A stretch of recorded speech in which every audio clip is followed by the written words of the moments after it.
आता वेळ झालेली आहे कृषी विषयक सल्ल्याची। पीक आणि पशुधनाची काळजी नेमकी कशी घ्यायची पाहूया।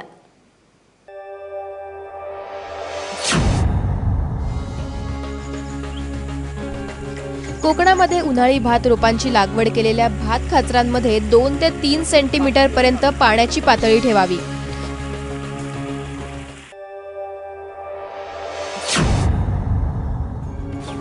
उत्तर मध्य महाराष्ट्र आणि विदर्भात द्राक्ष व केळी बागांचे थंडीपासून संरक्षण करण्यासाठी संध्याकाळी बागांना पाणी द्यावं।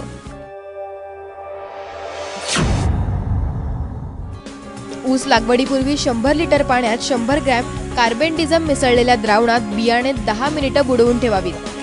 तसंच ॲसेटोबॅक्टर आणि स्फुरत विरघळणारे जीवाणू अनुक्रमे 10 किलो आणि 1.25 किलो प्रति 100 लिटर पाण्यात मिसळून केलेल्या द्रावणात ऊसाच्या टिपऱ्या 30 मिनिटे बुडवून लागण करावी। सुरू ऊसामध्ये आंतरपिकाची लागवड करावी।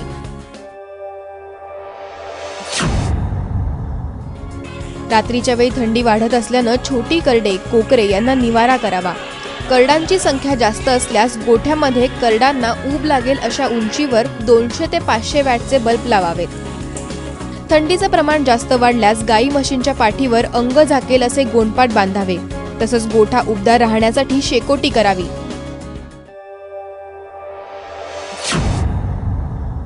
रब्बी ज्वारीवरील चिकटा नियंत्रणासाठी डायमिथिओएट 30 EC 10 मिलीलीटर प्रति 10 लिटर पाण्यात मिसळून फवारणी करावी।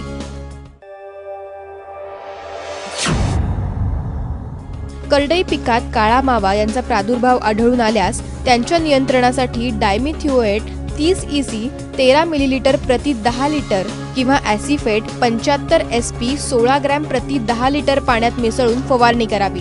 पाणी उपलब्ध असल्यास करडई पिकास तुषार सिंचन पद्धतीनं 2 ते 2.5 तास पाणी द्यावं। पिकात पाणी साचणार नाही याची दक्षता नक्की घ्यावी।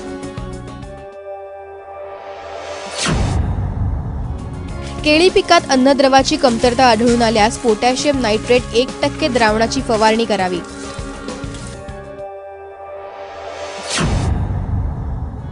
आंबा पीक सध्या मोहर अवस्थेत असल्यामुळे आंबा पिकावर कोणत्याही प्रकारची फवारणी करणं टाळावं।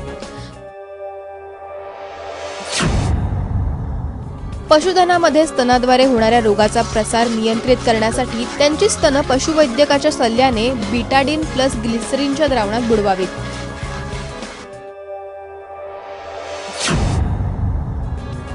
हरभरा पिकावर घाटे अळीच्या जैविक नियंत्रणाकरिता प्रति हेक्टर HANPV 500 रोगग्रस्त अळ्यांचा अर्क फवारावा। विषाणूच्या फवारण्याची कार्यक्षमता अतिनील किरणात टिकवण्यासाठी अर्धा लिटर पाण्यात 50 ग्रॅम राणापॉल टाकून हे द्रावण 1 मिलीलीटर प्रति लिटर प्रमाणे अर्कात मिसळून फवारणी करावी। घाटे अळीच्या व्यवस्थापनासाठी हेक्टरी 10 ते 15 पक्षी थांबे उभारावेत। आंबा मोहराचे तुडतुडे आणि भुरी रोगापासून संरक्षण करण्यासाठी इमिडाक्लोप्रिड 17.8 SL 3 मिली आणि हेक्झोकॉनॅझोन 20 EC 10 मिलीलीटर प्रति 10 लिटर पाण्यातून फवारणी करावी। जनावरांचं थंडीपासून रक्षण करण्यासाठी उघड्या गोठ्यांच्या चारही बाजूंनी खिडक्यांना पोत्याचे पडदे तयार करून बांधावेत। हे पडदे रात्रभर किंवा जास्त थंडीमध्ये बंद ठेवावेत व सकाळी 9 ते सायंकाळी 5 पर्यंत उघडे ठेवावेत। जनावरांना उबदारपणासाठी गोठ्यात जास्त वॅटचे बल्ब लावावेत। जनावरांना बसण्यासाठी गोठ्यामध्ये काड आणि भुसा वापरून गादी तयार करावी। ब्युरो रिपोर्ट ABP माझा।